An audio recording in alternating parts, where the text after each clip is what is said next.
because religion is a path to God. What are you calling God?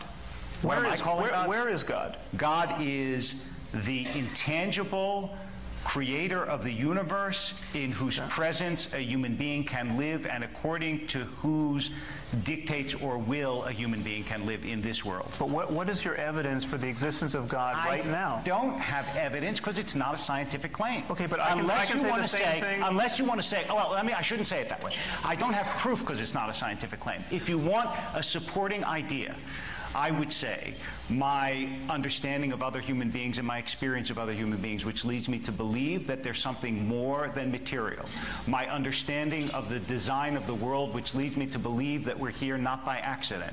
My appreciation of the fact that human beings, even though we are made of stuff, have consciousness, which leads philosophers like Galen Strawson to assume that even rudimentary material has consciousness, because he can't explain how consciousness arises. Right. My experience of religious human beings and the way they live, and the fact that they live in harmony, to my perception, with an invisible order that gives them a life of a certain sanctity and holiness. This is a general claim. Religious human beings generally live in harmony with... No, I said my experience of certain human beings. I mean, I can keep going if you want me to keep going. Well, no, I think you've put enough on the table. Okay, but none of those are scientific evidence.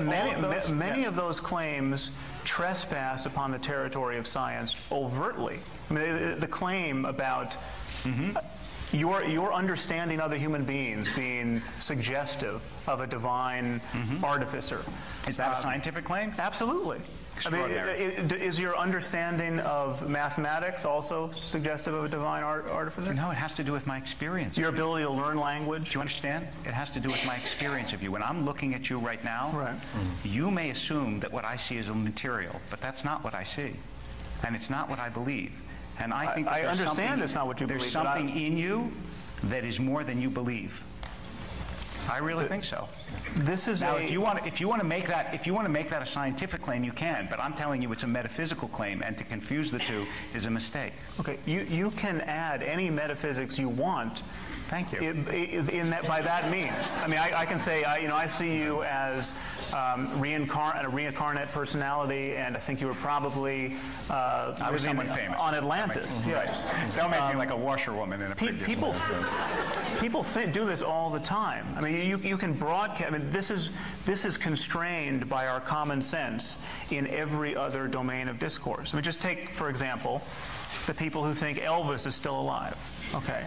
What's wrong with this claim? I mean, why is this claim not vitiating our academic departments and corporations?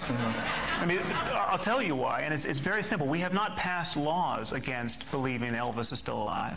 The problem is that whenever somebody seriously represents his belief that Elvis is still alive, in a conversation, on a first date, at a lecture, at a job interview, he immediately pays a price. He pays a price in ill-concealed laughter. Right.